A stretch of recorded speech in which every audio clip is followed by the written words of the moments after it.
Deep in the heart of the Caribbean lies an island that harbors the secret mansion of none other than Pablo Escobar. Far beyond all the tourists and sandy beaches, this idyllic getaway paradise is completely cut off from the rest of the world, and only around 800 farmers and fishermen currently inhabit it. It was the perfect spot for a perfectly secret chateau, and like its infamous owner, it too has fallen from grace.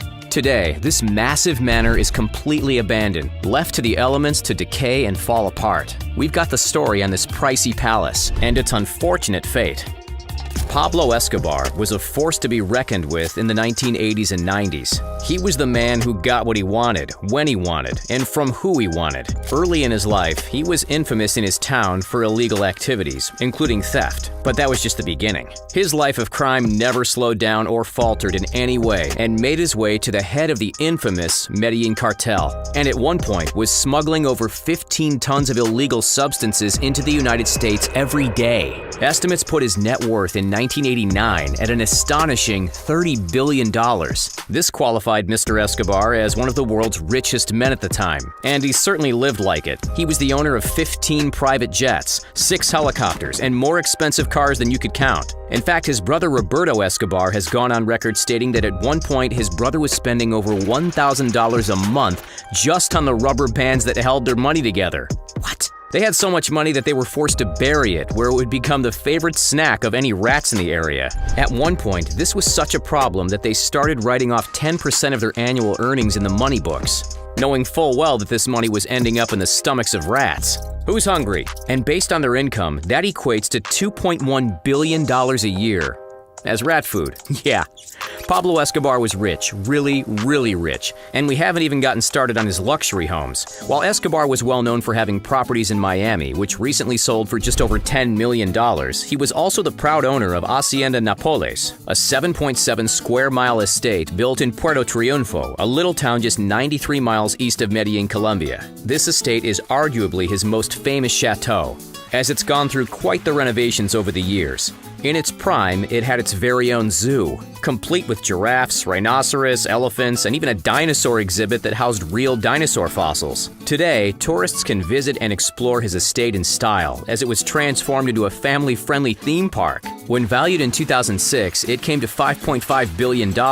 But in today's video, we want to talk about a lesser-known, but by no means less expensive estate. It's legendary for the lavish and wild parties that were once held there, and for serving as Mr. Escobar's summer home. And today, it acts as sort of a relic to Escobar himself, eerily paralleling his exuberant spending and his sudden downfall. This secret getaway house is completely abandoned, housing only wild plants and animals that currently dwell within, and sometimes on, its white stone walls. Locally, Escobar's majestic manor is known as La Casa Grande, which literally translates to the big house. And we gotta say, the locals weren't wrong in that assessment, not by a long shot. La Casa Grande is found deep within the forests of the Caribbean, on a seemingly innocuous island known as La Isla Grande. This island paradise is only a few kilometers long, and the only way you're getting here is by special boat from Cartagena. But good luck getting someone to drive you there. After you arrive on the island, your best bet is to ask around for directions to La Casa Grande. You won't find directions on the internet, and you won't find signs pointing it out. Your only clue will be the trek through the thick forests. And after a few hours hike, you'll find this legendary abode. And once the trees start to clear, you'll come across an old pathway that leads to the spectacular white walls of La Casa Grande, or at least what's left of them. See, La Casa Grande hasn't gotten the same treatment that Escobar's other estate, Hacienda Nápoles, has received. You'll find no theme park here, no family-friendly zoo, and you likely won't see anyone in sight.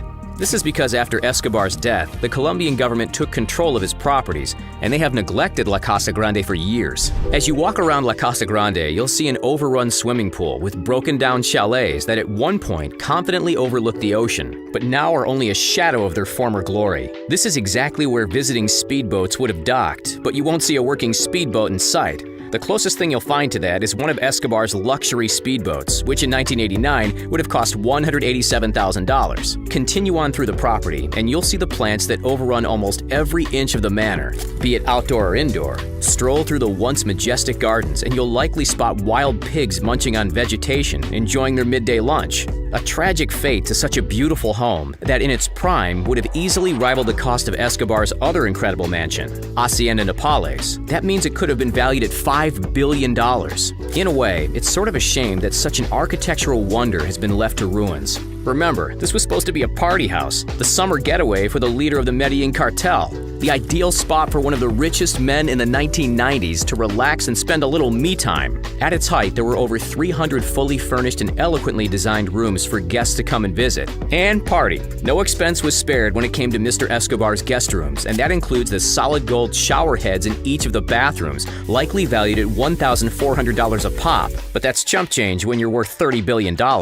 Back in the day, getting to La Casa Grande would likely mean you took a luxury speedboat, or maybe you flew in by helicopter. The pad is still there to this day, only it's nowhere near regulations if you think you can just fly over and land there now. Escobar was also known for having countless bodyguards on the site, who were trained to shoot on site if anyone stepped foot on the property that wasn't invited. One of his more ruthless bodyguards was Mr. John Haro Velasquez, also known by his nickname Popeye. But today, you'll find no such guards protecting the home. In fact, the island has pretty much kept to itself over the years, and its roughly 800 inhabitants have continued to live their lives out as farmers and fishermen, paying little attention to the behemoth manor that once housed some of the rowdiest parties on the planet. But we say maybe it's better off this way. Escobar was a criminal. No ifs, ands, or buts about it. Yes, he was known for giving away some of his fortune to the poor and needy, earning him the reputation of sort of a modern-day Robin Hood. But good deeds like that don't excuse him from the life of breaking the law. Escobar met his end on December 2nd, 1993.